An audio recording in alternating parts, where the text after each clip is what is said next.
Welcome to the Daily Forkast, October 26th, 2021. I'm Angie Lau, Editor-in-Chief of Forecast News, covering all things blockchain. Well, the Philippines has a huge overseas population, many of whom struggle to vote, but could blockchain voting offer the solution? We're going to take a look at that story, the hurdles such an ambitious project needs to overcome, and a whole lot more coming up. Let's get you up to speed from Asia to the world. First up, the Philippines is looking into blockchain voting with an eye on rolling it out by 2025. However, one of the companies pitching to be involved in the project is Votes, an American startup that has had some mixed success with some minor state elections in the U.S. But is the promise of blockchain voting too good to ignore? Forecast News' Regina Lay has more from the Philippines. The Philippines has begun mock trials of blockchain voting with the express goal of convincing more of the 7 to 10 million Filipinos working overseas to exercise their rights. The Philippine Commission on Elections, or COMELEC, told Forecast News it doesn't matter who you ask. Voters always say that the low voter turnout is primarily because it is such a hassle for them to go to the embassies and consulates just to vote. And governments around the world, including in the US, are also looking at whether blockchain can stamp out voter fraud. The biggest selling point of blockchain voting is its immutability, wherein votes recorded on the chain are very difficult to alter. Votes CEO Nimit Sani told Forecast News what that means. Once something is written, it cannot be tampered with very easily, which means even if someone's a system administrator, someone's a government, someone has full access to the system, it's written in a manner that it can't be changed. But blockchain voting has its critics. The Massachusetts Institute of Technology put out a report identifying a string of vulnerabilities in the app built by Votes.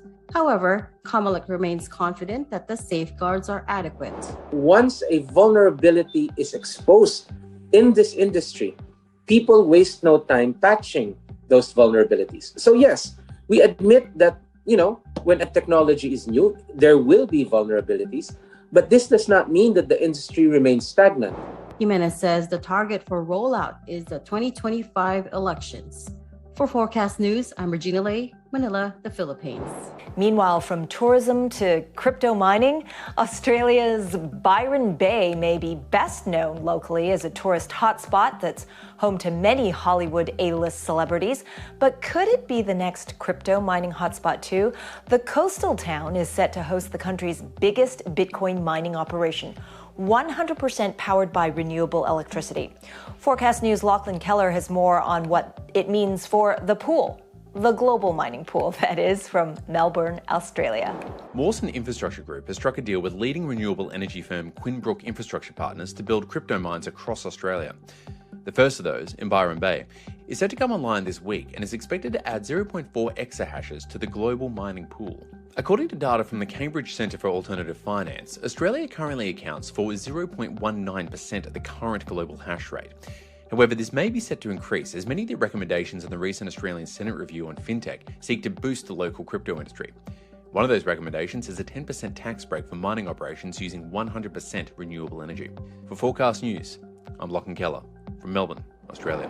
And finally today, amid a backdrop of criticism from Chinese state media over NFTs, there's been some subtle rebranding. Alipay, the mobile payment app, which is ubiquitous in China, has actually changed the name of the NFT collections on its platform to Digital Collectibles.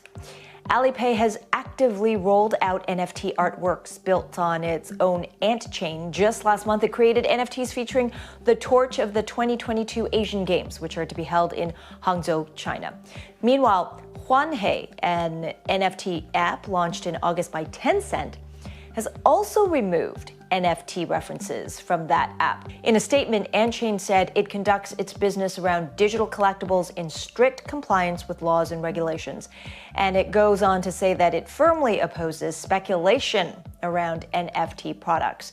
We're going to be keeping a close watch for more rebranding to come. And that's the Daily Forecast from our vantage point right here in Asia.